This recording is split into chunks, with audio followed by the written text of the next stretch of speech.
कृष्ण प्रसाद गढ़ पारंपरिक चंदन यात्रा पर्व अनुष्ठित हो जाइछि। पुरी जिला कृष्ण प्रसाद ब्लॉक अंतर्गत कृष्ण प्रसाद गढ़ प्राय 200 वर्षर ऊर्ध्व एवं पारंपरिक चंदन यात्रा पर्व पारिकुद राजा साहेब श्री श्री संतोष चंद्र मानसी प्रत्यक्ष तत्वावधान एवं पांच मौजा परिचालना कमिटीर सभापति अशोक कुमार पंडा, संपादक ईश्वर पल्ली एवं समस्त कर्मकर्ता पूर्ण सहयोग रे प्रतिवर्ष भली चलित वर्ष मध्य बेस धूमधाम रे पालित हो जाइछि।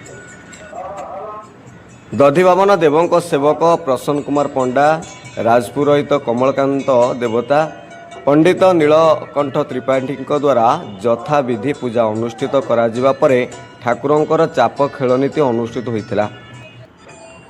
एही पर्वर मुख्यतः विशेषत्व है दधिभवन देव और मदन मोहन देवंकर पवित्र चापखेल नीति 4 दिन धरी नाम संकीर्तन घंटा घंटा वाद्य नाद हरिबोल हुलहुली ध्वनि सह एक आध्यात्मिक परिवेश मध्य अनुष्ठित होता है एवं ओडिशार सुनामधन्य अपेरा पार्टी आसी यात्रा परिवेशन मध्य करिथांते। तत्सहित यह एक भाईचारार पर्व एवं उक्त भगवान का अपूर्व मिलन बंधु मिलनर अन्य एक रूप बोली कहुए। एसहित विशेष जनगहली को दृष्टि रखी शांति श्रृंखला रक्षा करने कृष्ण प्रसाद थाना आरक्षी निरीक्षक अधिकारी श्रीयुक्त विचित्रानंद प्रधान द्वारा पुलिस फोर्स मुतयन करा जायतिला। कृष्ण प्रसाद रु मनोज कुमार बारिंग को रिपोर्ट, संस्कार न्यूज ओडिया। मु पांच मौजार संपादक कहूँ यही अनुष्ठान 200 वर्ष ऊर्ध्व बर्तमान से अनुसार यही अनुष्ठान संपूर्ण भाव में आम सुचारित पालन करुचु।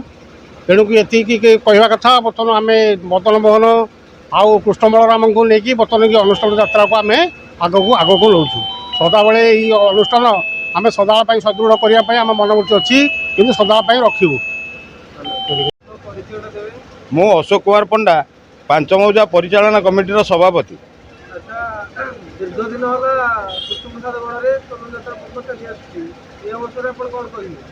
ये गड़जाता आरंभ ये पारिकुद माटी रे ये पर्व आमर गोटे लोक पर्व हिसाब से चंदन यात्रा पालन कराई। आमर मदन मोहन एवं कृष्ण बलराम ये चापरे विजय करी आमको आमे धार्मिक व्यवस्था को सुदृढ़ करुचु। जेहेतु अखि पूर्णिमा आम अखि तृतीय आमर ये पर्व आरंभ होउची। ये हूँ कृषि भित्तिक पर्व। आमर कृषक श्रेणी भाई मान ये गोटे उत्साह प्रेरणा जोगाऊँच एवं धार्मिक प्रेरणा जोगाऊँच एवं आमर भातृभावर प्रेरणा भी जोगाऊँच। आपण देखुछन्ती संस्कार टीवी ओडिया 24x7 आपन को सेबारे।